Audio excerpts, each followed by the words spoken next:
Hi, Paul. Thank you for agreeing to have this conversation. I know that you've been with Resource on Demand for a number of years. You can clarify that for us shortly. But what I thought I would do with this conversation is just, invite you to share a little bit about your background and your career to date. Obviously, a lot of that career has been spent within the recruitment industry, and then we can talk more about perhaps how you arrived at Resource on Demand, and talk a little bit more about your current role. Um, but if I perhaps just get you to share a little bit about yourself, Paul, in terms of what your career path has been, up to that point of joining Resource on Demand, just to give us some context. Certainly, no problem at all. Original career was very different to recruitment. I am actually a qualified engineer, Hmm.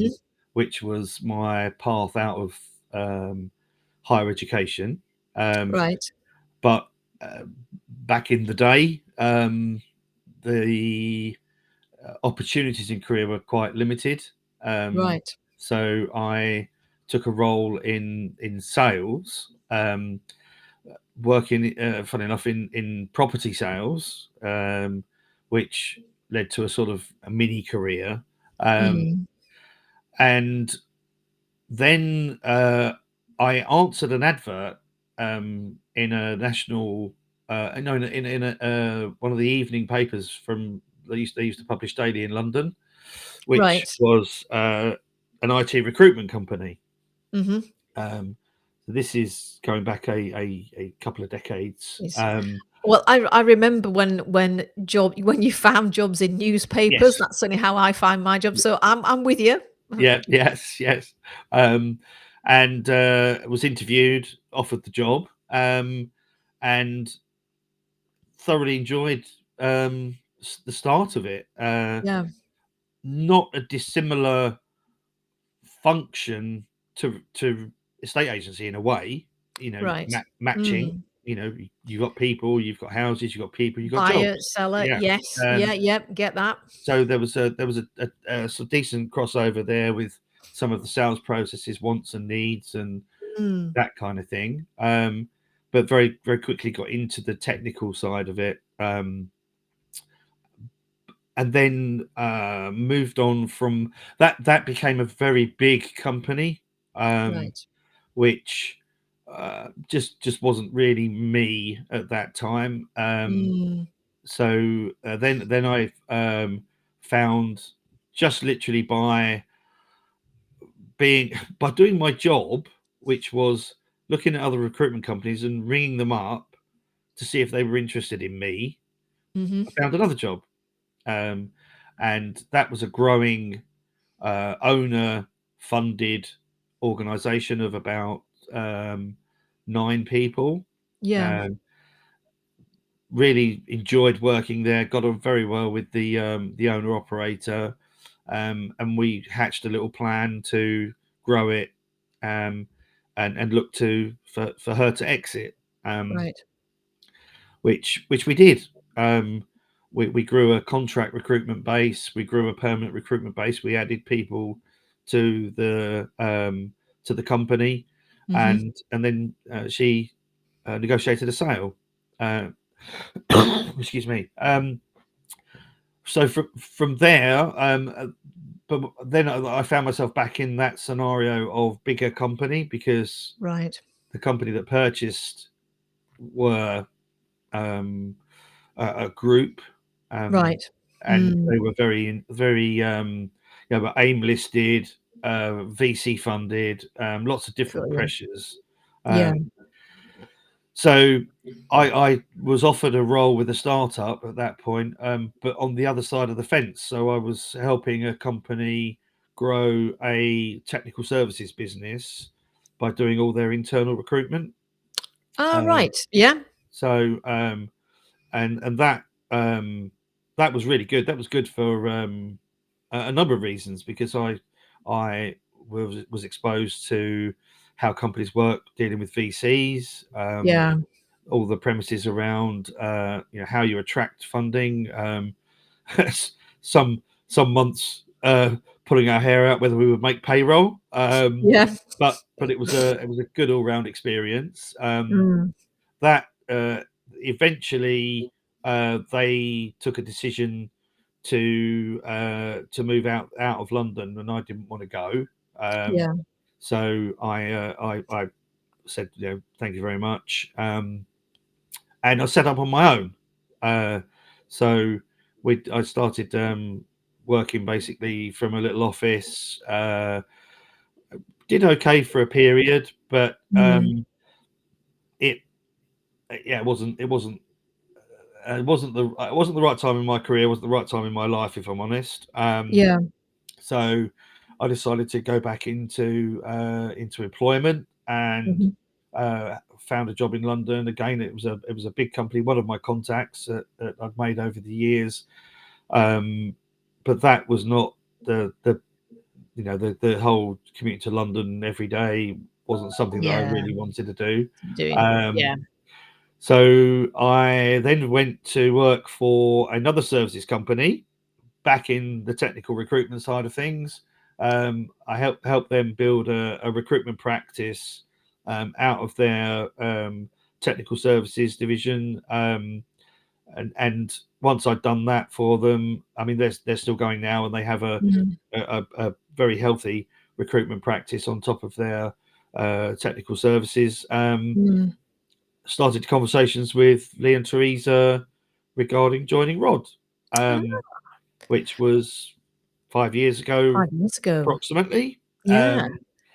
And where earlier in my career I had worked with Lee, Mhm. um, we'd always spoken, we'd always kept in touch. It's a nice feeling. It was a little bit of a Yeah. homecoming, to be honest. Yeah. So you've had a career that's really, taken in lots of different aspects of the recruitment industry, working in a large company, in startup, helping somebody build a startup, internal recruiting, um, and so lots of, I guess, experience of different kinds of recruitment companies. So, I mean, what would you maybe just share a little bit more detail, perhaps, about um, you know some of that experience of working with Mm. larger, smaller, own and manage versus the big, VC funded kind of organization. Oh, absolutely. Yeah. I mean, and there's another caveat to that, I think, is that you know, employment, um, the employment situations have changed massively. The way employers Mm. treat employees, putting it Mhm. brass tacks, is very different now Right. to how it was. But the experiences and then this does exist still. I know it does, but the the worst end of the scale would be um, you know a, my early career working for a big company that was focused on contract recruitment only, Yeah. um, and it was treated almost like a kind of stock exchange. So the sales floor had 250 salesmen on it. Um, Wow. yep.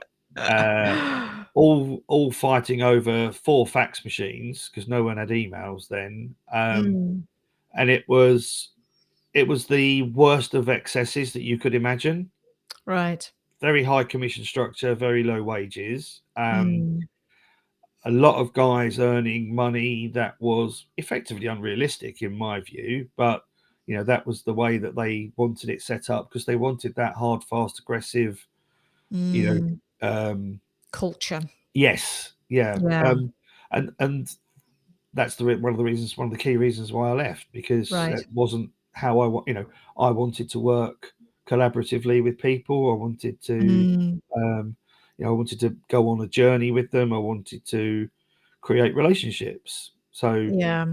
in So a bit of a difference that, so I suppose what that makes me think about is, that very sort of transactional kind of sell yes, versus a more, transforming relationship based, long standing sort of Yes. like relationship rather than one-off transaction. You have to just keep going back and making Yeah. more transactions fundamentally. Absolutely. Yeah, Absolutely. yeah. The and then in between that, the company that I worked for, that I helped the lady realize her exit. That was kind of Mm, there were times that it was tough because yeah. she had this vision, and Mm, we did have to work hard, without doubt. Um, mm, but though that environment, she was prepared to reward, not just because she wanted aggressive, hard, fast. It was for a vision, yes. and Yeah. she took a few of us on that vision with her. Mm, So that was great, and I learned a lot from her about people management, mm, incentivization, and things like that. yeah. Um, and then the internal recruitment is obviously very different Different again. again. Um, Yeah. you kind of end up going into stepping into the toes of a technical sales role, Mm, because you're in the thick of a lot of market information, so you have to be prepared to be collaborative with your work with your colleagues that might be in yes. the technical sales, but you've also got to Yeah. still do your job in finding the right people for the The right. for the Yeah. jobs that you have open. Yeah. Yeah. Um, and great for creating relationships, Mm, and again reinforcing um, the whole collaborative ethos. mm, Working.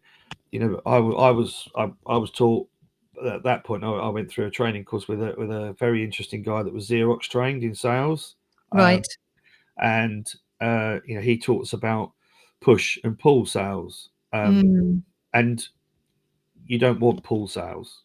no. That's where you're in that transactional Mm, space, and you're really almost trying to persuade people to do things they don't want to do. do. So Yeah. if you're on a push sale, you're going on a journey with someone, and that's where you build your relationships and you do a good job, and you can get you look at a feed on people's LinkedIn. They've got good references, referrals, recommendations, and that's Mm, the space that I like to be in.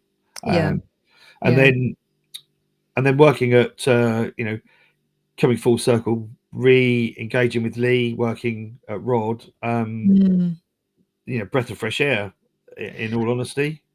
So, Um, so I mean, just before then, we get into just getting you to talk a bit more about your experience with Rod. So, I guess from that combination of experiences of working with large VC funded type organization, startup, building that startup, doing internal. I think you've began to allude, I suppose, in terms of what really appealed to you and what worked for you. But when you were starting that conversation with Lee and Teresa, what would you say if you were going to make another move, you were looking for, Paul, at that point in at, your career? yep, certainly.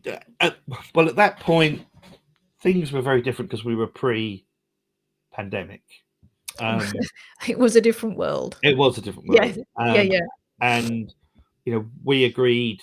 Lee, Teresa, and I agreed that we wanted me to come on to help mentor, train, Mhm, bring on a younger sales team, mhm. that we added to after I joined, but was partly in place pre my joining, um, Yeah, with an overall plan to build them almost fledglings, let them go. We'll take some more, build them, and grow the business like that. yeah. But Mr. COVID kind of had a bit of a hand in that. So at Mm, that point in my Rod career, I wasn't so much frontline. right. I was doing probably a joint sales manager / account manager role. So I Got was you. bringing in or talking to client side of things, but not so much Mm. on the delivery side. Yeah. Um, but just the whole ethos of Rod was what suited me. Yeah. So, I mean, just talk a little bit more then about that ethos. What were you experiencing? What was the attraction then of the ethos, not just the role, which you've described as that, part sales manager, part account manager. Um, it's that word collaborative again. Right. In my view, um, as senior managers, Lee and Teresa Mm. would not expect someone to do something that they wouldn't do themselves. Right. So it's not, leading by example for the sake of it. It's Mm. leading by example to break a barrier down, to show people the route. Mm. Um, and that was the key to me. Yeah. Collaborative, open, honest. Mhm. All these things. Let's be honest, recruitment is a funny space to use the word honest in sometimes, just purely because of the reputation. But they would not be happy thinking for 1 second that they have persuaded someone to do something they didn't want to do, Yeah. um, because of a short-term gain. It's No. it's No. it's it's irrelevant because Yeah. it will come back and you will end up losing out. Yeah. And that whole ethos of relationships as well. Mm. When I was, because Lee and Teresa were the first Salesforce dedicated recruitment That's right. organization in Yeah. Europe. Yep. That was one of the key things for me, and I knew that from my relationship with them, and I Mm. did help them with some contacts when they very first started as well. Mhm. Um, but talking to them when I first started coming back to discussing an opening, is it the right time? Can I offer you something as much as you can offer me something? The, Yes. the fact that they still had relationships with people from when they'd started 10, 11 years earlier, and they were still dealing with those people, showed me something. Yeah. Um, I have relationships with CEOs of companies that I Mm. placed as graduates 25 years ago. Right. Um, Wow. That I says that says a lot. yeah, and that Yeah. that that to me is success in this Mm. industry. Mm. The obviously the financial side of things is great. That's why we get up in the morning Yeah. and all that kind of thing. But um, to be in a position to have those types of relationships, and they're not people you speak to every day, obviously, but No. when you do need to speak to them, or you want to speak to them, or there's a reason to speak Mm. to them, Mm. it's like you spoke to them yesterday. Yeah. Yeah. And so when you think about, so obviously, collaboration, long-term relationships, trust, that honesty, that integrity, um, obviously really key things that were important to you, in terms of joining Rod. Was there anything else that perhaps, was the icing on the cake in terms of you sort of like thinking, this absolutely is the right role and the right company? Was there anything else that sort of like I think sealed it? I, being able to have my own stamp on it as Mhm. well. There Right. wasn't. I said I was doing some mentoring and training, but it wasn't a case of here's a book, Yeah. start at page one. There's a room full of people. Finish at page 20. Yeah. I was able to be relatively autonomous. They were Yeah. happy with that. Mhm. Um, and it's results based. A lot of this is Yeah, of results based, course it obviously. is. Um, Yeah. so that massively helped. Yeah. And the fact that they listen. Mm. They listen. I mean, I've got this locker full of experiences. And some of it's relevant and some of it's not. Yeah. But when I say something that is relevant to a situation, whether that be a good situation or a bad situation. Yeah. They would listen, they would Yeah. take it on board, and we would all work together. Um, Mm. so yeah, that's probably the key thing. And Agreed. there's I, it sounds probably silly, but there's you get intuition about things, Mm. whether No, it's things are not right. no, I think you get a gut reaction, don't you? You get a Yeah, gut feel. Yep. yeah. And Yep. from the first conversation I had with them, bear in mind I'd had conversations over the years about going down the Just pub keeping in for a touch. drink Yeah. or Yeah, whatever. yeah. It's Yeah. about working there. Yeah. The intuition felt right, Yeah. as Yeah. as, as Good. right as it had for anywhere else I'd worked before. In all Yeah. honesty, Yeah.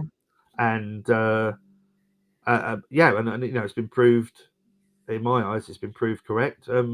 Yeah. It's I've not enjoyed my job like I have since I joined them, or I am now, for many a Mm. year.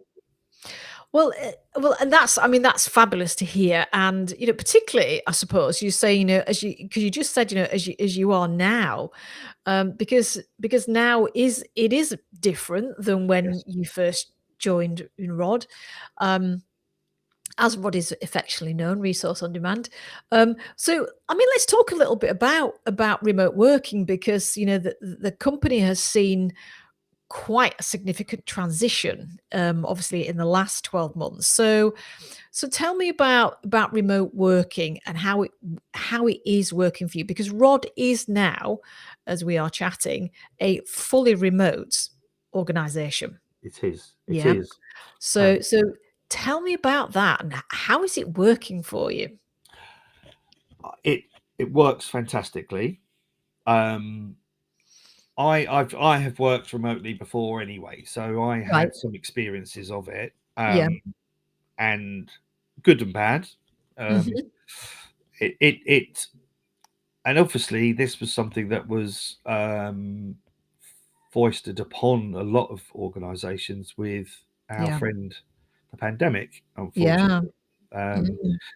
and and again, this comes back to what we were saying just in the previous conversation about collaboration and everything else, because Lee and Teresa didn't do anything about the decisions around what would happen to Rod because of the pandemic without talking to Mm. everyone. Yeah. It was a joint decision, and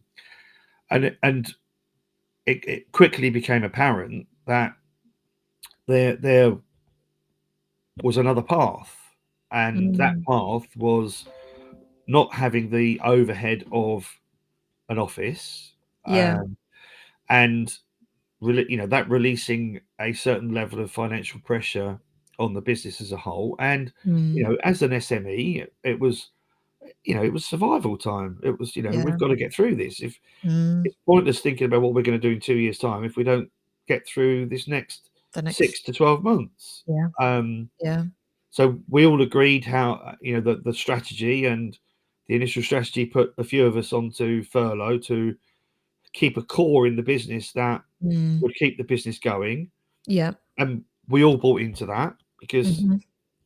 what was the point of not buying into it? Because if we didn't have a business at the end of it, we wouldn't There have won't be anywhere a to go future back to. anyway. Yeah. Yeah. Yeah, Um, yeah. so we all supported that. We were, you know, within um, within reason, we were kept in touch with updates and how things were Mm. going. So we all knew what the plan was. And then Mm. when we started coming back, this whole new resource on demand was born. I mean, at the beginning of the pandemic, when we made the decision, we said we're going to be fully remote. Um, Mm. and then when we all came back, things were really, really busy, and it was great, and we all Mm. built up to getting back into full time working. We're all working from home. Mm. For me, it's just a great balance. Yeah. I can. I've got a little office at the end of my garden. So I sit here and I look out on my garden, and I can see the day, changing. It's if it's raining, or if it's sunny, or whatever. If it's sunny, I'll have the doors open. Mm. And I am probably, hand on heart, I have a greater output here than in any office I've ever worked in. So That's interesting. In what way? Tell me a bit more about that then. just I mean, I'm in guessing you mean productivity. yeah, no, Yeah, absolutely. I yeah, mean, obviously, recruitment is hard to quantify because you don't yeah, produce 5 cars this week, or 10 yeah, boxes, or whatever. yeah. But just in activity, Mhm. and job satisfaction, that whole job satisfaction, being able Right. to, even though our office was quite local to me, Mm. it was still an hour and 15 minutes total commute, morning and evening. Um, Right. Okay. so now all of a sudden, um, I've got an hour and 15 minutes more to play with, so Yeah. I can work a bit longer and Mhm. still be home earlier, You'll be home. effectively. Yeah. Yeah, yeah. And if I need to if for whatever reason a client or a candidate needs to call in an evening, I haven't got to think about, make sure I've got this number, I've got that number, because I can just walk back down to the office, log in, Yeah. everything's And do there. it. Yeah. Um, Yeah, yeah. and the company itself has changed. That change of mindset for the company, because we were very much 9 o'clock office, start, off you go. Mm. It's been a big shift, but the fruits of it now are how we can hire new people. Yes. We're not geographically restrained, whereas we No. were before. Yeah. So we now have a talent pool, which is the UK, to call upon. Well, absolutely. I mean, and that's just I guess having known and worked with Lee and Teresa ourselves for a number of years, um, that where I guess you were based, it was more restrictive, that talent Yes, pool, wasn't it? And yes, and that obviously would impact, um, I guess the company's ability to grow, and in the timescales perhaps that it's wanting to grow. So. So just thinking about that wider talent pool then, and coming back to you, it's just something that you mentioned earlier in our conversation. Um, how what's your role now, Paul? well, we've had to take a company decision for the for Hmm. the betterment of the organisation and the continued growth of the organisation. So I now have still the sales manager view, Right, but I'm now focused on delivery as well. So right, it's kind of going back to my roots, yeah, um, which I've loved and I am loving. yeah, And it's the bottom line is there's pointless having, you can't be the sales manager of if there isn't enough to manage. yeah. And you have to be practical and you have to be Mm, honest. mm, So I still help all the guys. I mentor the people that we have working for us, mhm, and I support Lee and Teresa in yeah, times when they need to have some downtime. yeah, Then I will take over the company meetings and yeah, deal with what I can mhm, on the legal front. mm, Anything that's important with any clients, to help them out, I'll yeah, take that on in their place, yeah, with a view. And the investment for me is, we will get back to a big enough team to warrant, um, you know, mm. my role as that sales manager An mentor expanded role full again. time. Yeah, And yeah. when we get to that number, it'd be a case of I wouldn't have time to do delivery because No, I will be, getting these guys all up and running, yeah, um, still keeping a focus on the client side of things. So, mhm, um, opening doors, establishing accounts, yeah. relationships, that kind of thing. Um, but it's yeah, it's really. I'll be honest, it's an exciting. an exciting journey. I mean, I mean, so that's lovely to hear you say that. So it's exciting. You talked about really enjoying it. What are two or three specifics that you are really enjoying about how you're working and what are you doing right now? Um, the flexibility that working from home gives us, that Yeah, the work-life balance yeah, is fantastic. mm, If Amazon need to deliver a parcel, then I don't have to worry about it going next door or stuck no, in a porch. I get that Uh, one. Yeah, I'm yeah, with you yeah. on that. Um, so that work-life balance is Yeah, absolutely brilliant and mm, a real eye opener. There's and I get the practical side of working from home is it can't be for everyone because yeah, some people don't have perhaps the space. mm, hmm, So you have to have horses for courses. yeah, So that would be my key thing. mm, I think going taking a step back through necessity to uh-huh, have a foot in the delivery side, yeah, or a stronger foot in the delivery side. It wasn't I was out of delivery completely, but having a stronger foot in the mm, delivery side, it's just you know rehoned my focus, hmm, enthusiasm. hmm, Uh, I've had a very very successful year, yeah, um, brilliant. which at the twilight of my career is wonderful, and Well, it's absolutely, and I guess the thing that it makes me sort of like think about as I'm listening to you talk, Paul, is that um, because the company is growing, oh yes, dramatically, isn't it? It's had a it's on a fantastic kind of like upward curve again.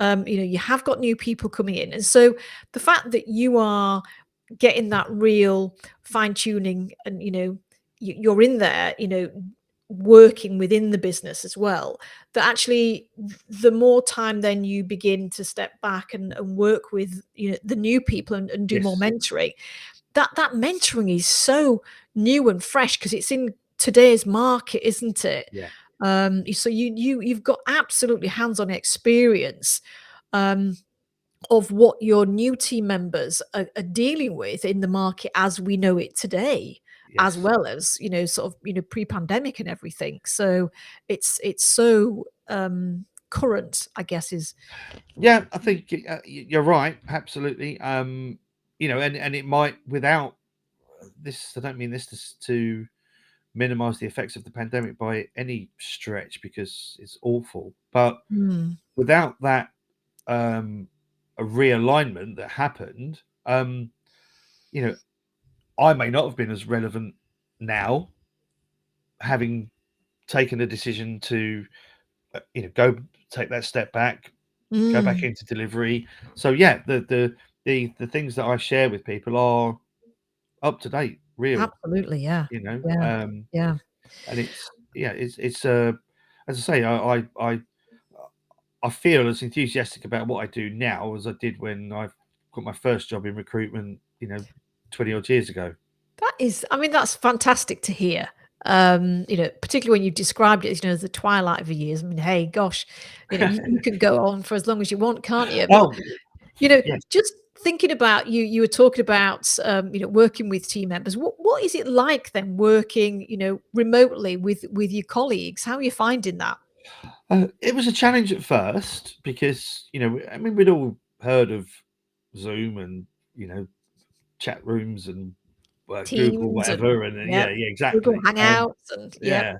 But all of a sudden, it was like, this is now the go-to way we're going to do business for, yeah, a foreseeable period of time. time. Yeah, Um, yeah, so it took a little bit of getting used to, but um, not too much. And mm, now it's just the norm, isn't it? yeah, And we were all having our birthday parties on Zoom this time last year, and you know, it was a different world then. yeah.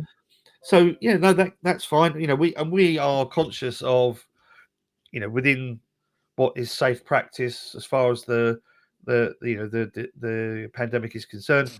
we've done a few meetups when we can, so that we're still getting that face-to-face time. Yeah. Yeah. So I think, like anything, it's a balance. Yes. Um, Yeah. it's as simple as that. Yeah.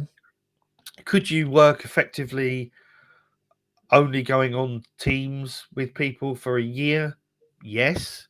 Would Mhm. you work more successfully going on Teams for a year with some face-to-face interaction? Yes, much Yes. better. Yeah. So I Yeah. think it's all about balance. Yeah. But we have, these days we have, chat platforms. We have Of WhatsApp. course We've we do. mobile phones. We've Yeah. got our landlines. We've got these. There's so many different ways you can have interaction and Yeah. conversation. It's not a problem. It's not a problem.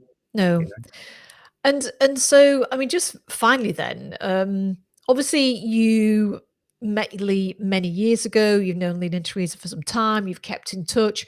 What is it like now working with them and having worked with them for 5 years nearly? Um, if someone was considering, you know, joining Rod, being part of an organization that's working remotely, that's on a fantastic, upward growth curve, um, and was considering, coming and joining and working with Lee and Teresa and the team, what would you say to somebody? I would say to them, do it. Yep. Start the conversation. Um, Make sure you're honest. Make sure you're straightforward in the way that you project yourself. Mhm. Um, and they will be the same back to you, and Mhm. you would have the career you want. The Yeah. It's as simple as that. There is, the we can't people can't make our careers for us. What No. people can do is open doors and present you with opportunities that you have to grab. Yeah. And that is what talking to Rod, and if you were offered a job, would be. Yeah. Take it, grabbing an opportunity, um, and then making the most of it. Um, Yes. there is Yeah. everything here to help, everything here to support. Um, there are no barriers. Mhm. People people that want to succeed will. Yeah.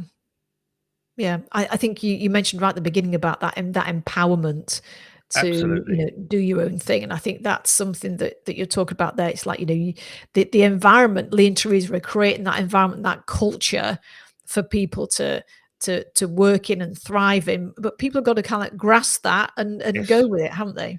They Yeah, absolutely have. You yeah. everything starts with yourself, doesn't it? Of course it does, If yes. if we Yeah, if we do something wrong, we have to be broad-shouldered and take it on the chin, but we yeah, learn. yeah, And when we do things right, um, we can bask in the glory. yeah, Though in between those two things, you've got to do it for yourself. yeah, yeah, absolutely. Well, Paul, it's been great.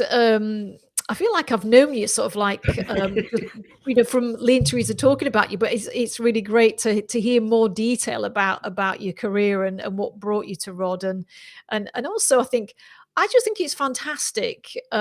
Someone who is at the stage in your career that you are, and yet you are so enthusiastic.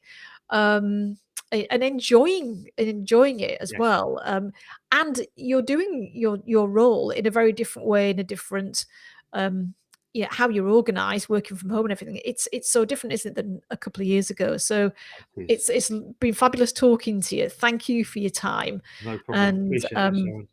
yeah, you're welcome. And we'll no doubt talk soon. Indeed, indeed. All the Take best. care. Have a great day. Thank Bye you. now. Bye.